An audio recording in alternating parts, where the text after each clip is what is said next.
So what really separates companies that just do okay from the ones that achieve, lasting greatness is good actually the enemy of great? That's the big question, isn't it? And it's what we're diving into today, looking at Jim Collins' classic book, Good to Great. Right, this huge piece of research. And our goal here is really to unpack those findings, the ones that came out of that massive 5-year study he did. Exactly. How companies make that leap and, maybe more importantly, how they sustain it.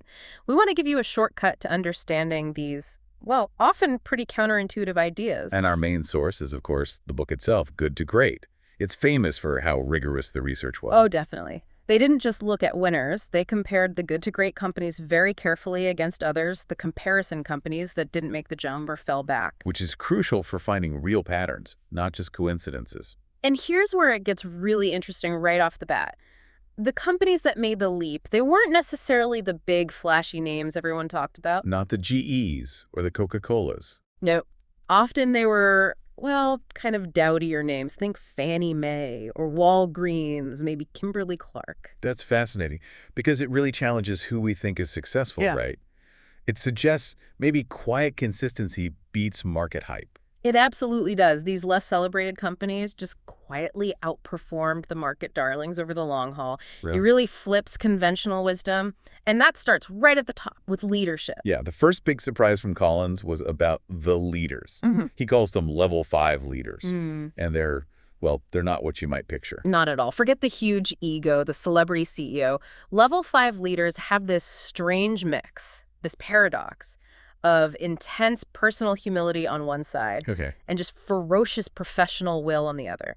Their ambition isn't about them. It's all directed outward into the company, building something that lasts. It's about the institution, not the individual. Precisely. Think about Darwin Smith at Kimberly-Clark, described as having this sort of farm boy persona, really understated guy. He even lost a finger working on the line before he became CEO. Then gets diagnosed with cancer just 2 months into the job, told he has less than a year. Wow. But he just keeps going. Commutes for radiation, doesn't miss work, and then he makes this incredibly gutsy move. Selling the paper mills, right? Yeah. To take on P&G in consumer goods. That sounds terrifying. It was. Wall Street hated it. The media called it stupid. But Smith just had this quiet resolve. He believed it was the right thing for Kimberly-Clark's future. And the results? Phenomenal. 25 years later, they owned Scott Paper, were beating P&G head-to-head in most categories, and their stock returns smashed the market average by over 4 times. And he just said he never stopped trying to become qualified for the job. That humility is striking. It is. You see it again with Coleman Mockler at Gillette. He fought off 3 hostile takeover attempts, 2 from Ronald Perelman, who was notorious. A lot of CEOs would have just taken the money and run. Right. But Mockler dug in. He believed in Gillette's long-term potential, and the shareholders who stuck with him did 3 times better than if they'd taken Perelman's offer. Again, ambition for the company. And David Maxwell at Fannie Mae, taking over when it was bleeding cash, losing $1 million a day. Yeah, turns it around completely, beats the market significantly, and then, when there's a fuss about his retirement package, he voluntarily gives back $5.5 million to the company foundation. Just incredible commitment to the institution over personal gain. Now contrast that with what Collins calls the leaders with gargantuan personal egos. Like Chainsaw Al Dunlap. Exactly. At Scott Paper. Makes $100 million in under 2 years, mostly by slashing jobs and R&D, then sells the company, writes a book bragging about being Rambo in pinstripes. It's all about him. Or Lee Iacocca at Chrysler. He definitely saved the company initially. Huge respect for that. No doubt. But then the celebrity thing took over. The commercials, talk shows, talk of running for president. Right. And while his personal star rose, Chrysler's stock actually lagged the market in the second half of his tenure. The company eventually stumbled into that Daimler-Benz merger. It shows how charisma can sometimes overshadow long-term company building. So the data actually points away from these high-profile celebrity CEOs, especially outsiders, brought in to shake things up. Surprisingly, yes. 10 out of the 11 good and great CEOs were insiders, people who grew up in the company culture. Darwin Smith, Mockler, George Kane at Abbott Labs, all insiders. It challenges that myth of the heroic outsider savior. And their view on luck was different, too. Totally. The level 5 leaders tended to credit good luck when things went well. Joseph Cullman at Philip Morris even wrote a book called I'm a Lucky Guy, giving credit to others. Where's the comparison leaders? They often blamed bad luck or external factors when things went wrong. Think about Steel Nucor and Bethlehem Steel both faced cheap imports. Bethlehem's CEO called imports their #1 problem. But Ken Iverson at Nucor, he saw imports as a blessing, something that forced them to be better. He blamed management, not luck. It's a fundamentally different mindset. So for you listening, what really stands out about these level 5 leaders, how does it maybe change how you think about truly effective leadership? So you've got this humble, driven leader. The next big principle is about who they surround themselves with. Collins calls it first who, then what. I love that phrase. It flips the usual approach, doesn't it? Most people think strategy first, then find people to execute it. Exactly. But the great companies did it the other way around. Get the right people on the bus, and just as importantly, get the wrong people off the bus. Then figure out where to drive it. So it's not just people are important, it's the right people are everything. Precisely. Because if people join primarily for the mission or the strategy, what happens when you need to change direction? They might jump ship. But if they're on the bus because of who else is on the bus, because they respect and want to work with the team, they'll stick around even if the destination changes. They're adaptable. Makes sense. Who exemplified this? Wells Fargo is a great example. Dick Cooley and Carl Reichardt built such an incredible executive team that many of them later became CEOs of other major banks. They had an absolute obsession with talent. Even in a crisis. I'm thinking back to David Maxwell at Fannie Mae. Losing all that money. Yes.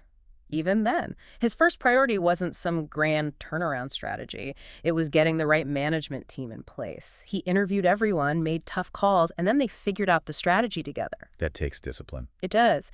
And the key distinction Collins makes is being rigorous, not ruthless. What's his difference? Ruthless is just hacking and slashing, often in panic. Rigorous means consistently applying incredibly high standards all the time, unemotionally. Like the Wells Fargo acquisition of Crocker Bank. Perfect example. They didn't just keep all the Wells managers. They evaluated everyone from both banks based purely on talent and capability. Some Wells people were let go, replaced by better Crocker people. It was about building the best possible team, period. No favoritism. That's tough, but fair. What about Nucor? They seem pretty intense about people, too. Oh, yeah. They deliberately hired farmers, often locating plants in rural areas. Why? The work ethic? Exactly. That ingrained gotta milk the cows mentality translated perfectly to gotta roll some sheet steel. And their team-based bonus system was so powerful that if someone slacked off, their own teammates would basically run them out of the plant. Peer pressure enforced the standard. Wow. So how do you apply this rigorous approach in practice? Collins outlines 3 practical disciplines. First, when in doubt, don't hire. Keep looking. That's hard when you're under pressure to fill a spot. It is, but the cost of hiring the wrong person, the drain on management time, the impact on good performers is huge. It's better to wait. Okay, what's number 2? Second, when you know you need to make a people change, act. Don't delay. The moment you feel you need to tightly manage someone, you've likely made a hiring mistake. Keeping them isn't fair to them or to the people carrying the extra load. It demotivates the best people. Absolutely. And the third discipline is maybe the most insightful. Put your best people on your biggest opportunities, not your biggest problems. Ooh, that's counterintuitive. You usually think of putting your fixers on the problems. Right. But the great companies use their stars to build the future. Think Joe Cullman at Philip Morris. He took his absolute top executive, George Weissman, off the main U.S. business. Which was huge. And put him in charge of the tiny international division, less than 1% of revenue at the time. People probably thought Weissman was being sidelined. But Cullman saw the potential. He saw the opportunity, and Weissman turned that tiny division into the company's biggest growth engine.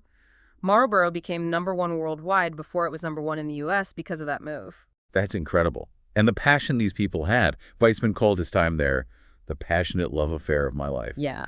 They even had this thing called the Hall of the Wizards of Was, where retired execs still came in because they loved the place so much. That's the kind of environment you build when you get the who right. So, for you listening, what are the hidden costs in your world of maybe not being rigorous enough about people decisions?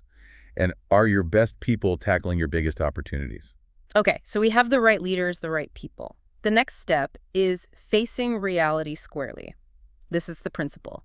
Confront the brutal facts, yet never lose faith. That sounds like a tightrope walk. Being realistic without becoming demoralized. Exactly. It's a psychological duality. All the good to great companies started their journey by confronting the stark, unvarnished truth of their situation, no matter how unpleasant. But crucially, they never lost faith that they would ultimately prevail. How did that work in practice? Does it make decisions easier? Often, yes. When you force yourself to see reality clearly, the path forward becomes almost self-evident. The classic comparison here is Kroger versus A&P in the grocery business. Okay. Two old giants. Right. In the 70s, the whole industry was shifting towards larger superstores. Kroger confronted that brutal fact head-on. They systematically evaluated every single store and decided to rebuild their entire system, closing or replacing anything that didn't fit the new model. That must have been incredibly disruptive and expensive. Hugely. But they did it block by block, city by city, and they became the #1 grocery chain in America. And A&P. A&P knew about the shift, too. They even experimented with a successful new store concept called the Golden Key, but they just couldn't bring themselves to fully commit. They clung to the old model, kind of haunted by their past glory, the dead Mr. Hartford's influence. So they saw the facts but didn't act decisively. Exactly. They blinked, and they faded into near irrelevance. It shows the danger of not confronting reality. What about Pitney Bowes versus Addressograph? Similar story. Both face losing monopolies. Pitney Bowes deliberately created a culture hostile to complacency. They held things like scary, squiggly things, meetings, to actively surface problems. They wanted the brutal facts. While Addressograph had a charismatic leader, Roy Ash, who basically became blind to any reality that didn't fit his vision. He pushed forward even as evidence mounted that his plan wasn't working. That charisma actually became a liability because it shielded him from the truth. It reminds me when you said about level 5 leaders not needing the spotlight.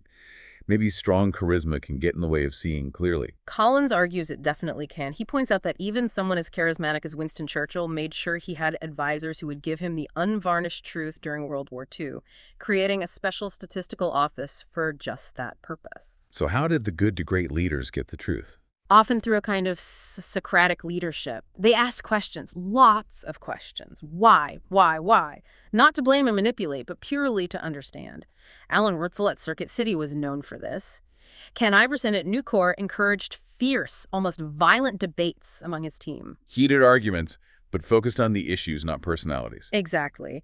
It was about finding the best answer for the company, creating a climate where people could speak the truth without fear.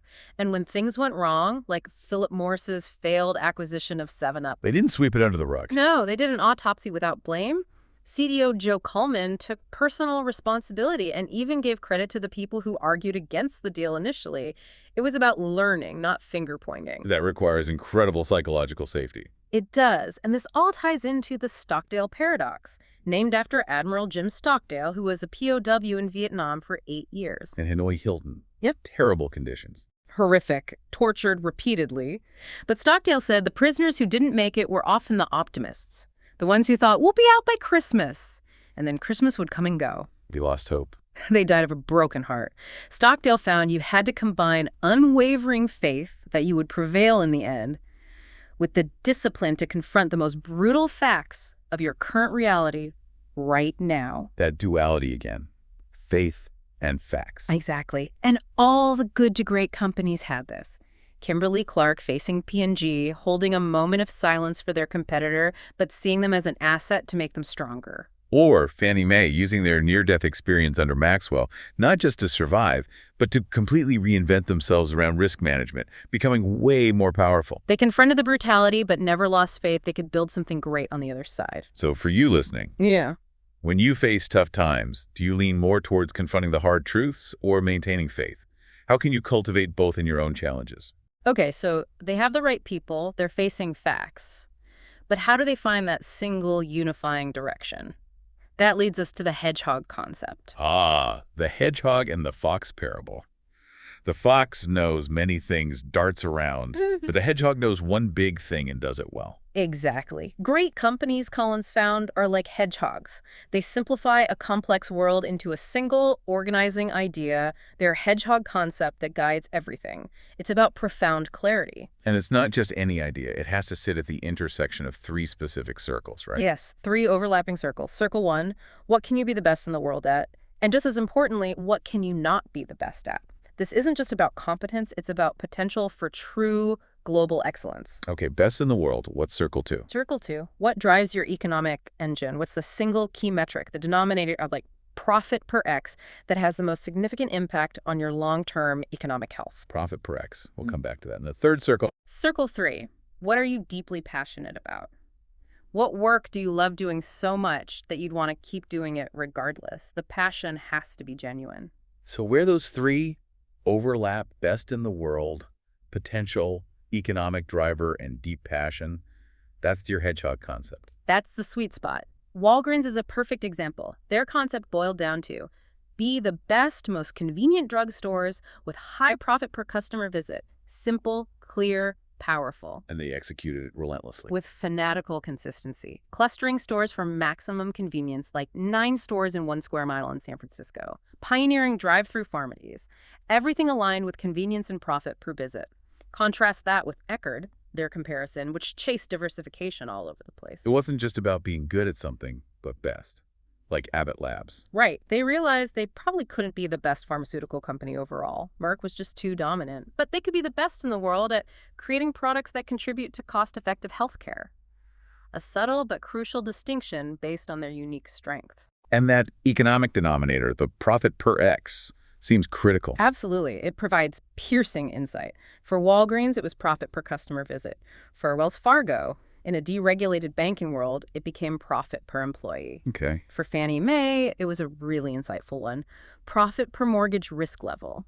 For Nucor, profit per ton of finished steel. Finding that right denominator focuses the entire business. And the passion part, it has to be real, not just manufactured. Definitely. You can't fake passion long term. The Philip Morris people genuinely love tobacco and their brands. The Kimberly-Clark folks found passion in consumer products, finding the charisma of a diaper, as Collins puts it. You discover passion, you don't create it. It's also important that just aiming for growth isn't a hedgehog concept, right? Not at all. That's a recipe for the doom loop, chasing size without direction like Great Western Financial did. Disciplined focus on the hedgehog concept naturally creates growth and momentum, like at Fannie Mae. And finding this concept isn't quick. It takes time and debate. On average, about 4 years for the good to great companies. It's an iterative process. It usually involves what Collins calls a council, a group of the right people, the key leaders. The ones from those two. Exactly.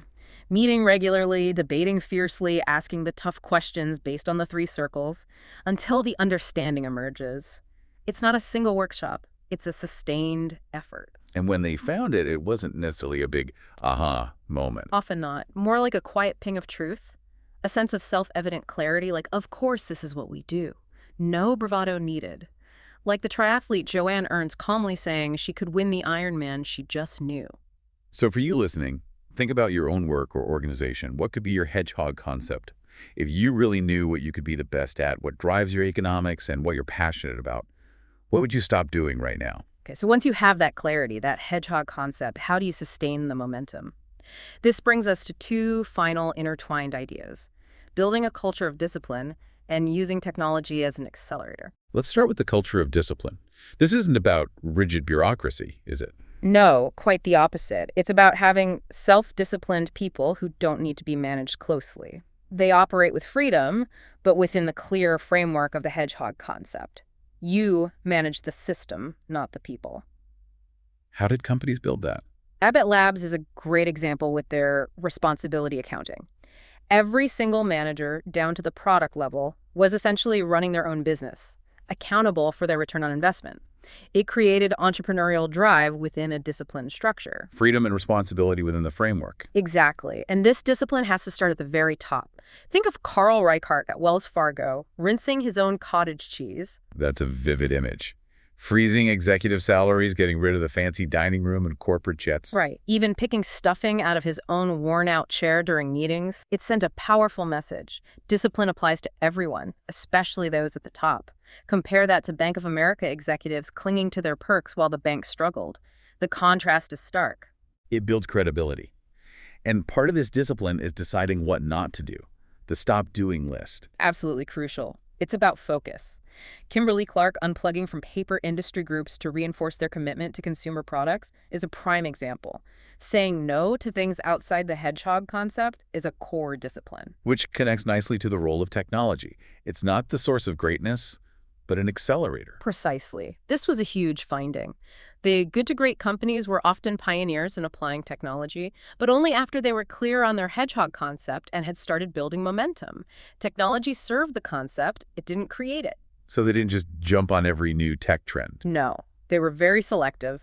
Walgreens made huge early investments in networking all their stores electronically, their intercom system. Why? Because it directly accelerated their hedgehog concept of convenience, making every store feel like your local pharmacy. That makes sense. It served a clear purpose. Or Kroger using barcode scanners. Seems mundane now, but back then it was a massive efficiency driver. It optimized inventory, turning stock into cash flow, directly supporting their business model. Gillette's manufacturing tech, too. The laser welding for razors? Yes, that was proprietary technology, guarded like a state secret. It allowed them to make billions of high-quality blades cheaply, perfectly accelerating their core business. It wasn't tech for tech's sake. It was tech deeply linked to their hedgehog. But they avoided the technology trap. Right. Ken Iverson at Nucor, whose company pioneered mini-mill steelmaking, a huge technological shift, still ranked technology relatively low on his list of success factors. The concept, the people, the culture came first. Technology just helped them get there faster. So for you, think about your team or company. Is the main challenge motivation? Or is it discipline? What could you stop doing to free up energy for what matters? And how do you decide which technologies are true accelerators versus just distractions? Finally, let's bring it all together with the flywheel and the doom loop. This explains the process of transformation. Collins found that good to great transformations don't happen overnight. There's no single defining action, no grand program, no one killer innovation. It's more like pushing a giant, heavy flywheel. Exactly. Imagine a huge metal disc. Getting it moving takes immense effort. Push after push. It barely moves at first. But if you keep pushing consistently in the same direction, it starts to turn. Slowly at first. Then faster and faster, building momentum until finally, boom, breakthrough. The wheel's own weight starts working for you. That's how these transformations felt from the inside, a long, steady buildup followed by breakthrough momentum. Not like flipping a switch. Circuit City is a good example. Perfect. They spent 9 years experimenting, refining their model, systematically converting stores before they hit that explosive growth phase. Insiders didn't point to one aha moment. They described it as an organic process, one push after another. So when people ask, what was the one big thing? The good to great leaders couldn't answer. They'd say it was everything working together. Selling the mills at Kimberly-Clark was a huge push, yes, but it was just one of thousands of pushes that built that momentum over decades. How did they handle Wall Street's demand for quick results during that long buildup? They largely managed expectations. Abbott Labs used their blue plans, basically, internal stretch goals far exceeding what they promised Wall Street.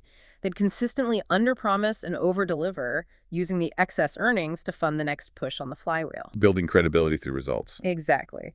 Fannie Mae did something similar. Once the flywheel started spinning and results were undeniable, Wall Street eventually caught on and became enthusiastic supporters. The momentum itself becomes persuasive. And that momentum is motivating internally too, right? The flywheel effect. Hugely. When people see the results of their efforts, when they feel the flywheel moving, they get excited, they line up to push. Success breeds commitment and alignment. It becomes self-reinforcing. Now contrast that with the doom loop. That's what the comparison companies fell into. Instead of consistent pushing, they'd lurch from one new program or restructuring to another.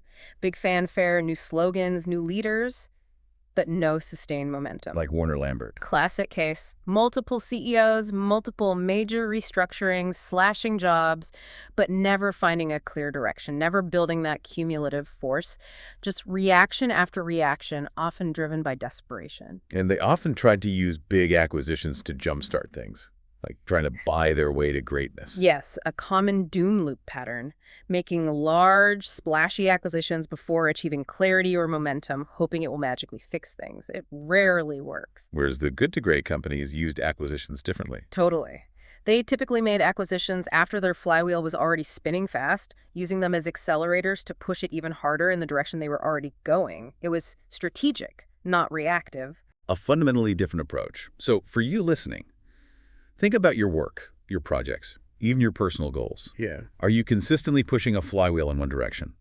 Or do you feel caught in a doom loop, constantly shifting priorities and chasing short-term fixes? Looking at all these principles together, Good to Great, really sets the stage for Collins' other major work, Built to Last. Right. Good to Great is kind of the prequel. It explains how you get the engine of greatness running, how you achieve those superior results and build momentum. Exactly. And then Built to Last explores how you take that high-performing company and turn it into an enduring, truly iconic institution.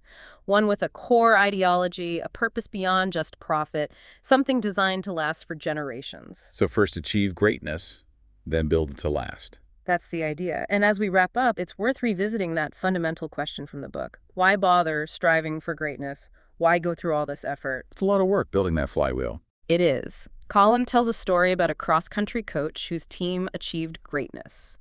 He asked her why she did it. It wasn't for fame or external rewards. Why, Nan? She said it was because she cared so deeply about the work itself, about the impact on the kids. She couldn't imagine not giving her absolute best, couldn't imagine settling for just good when greatness was possible for something she believed in so much.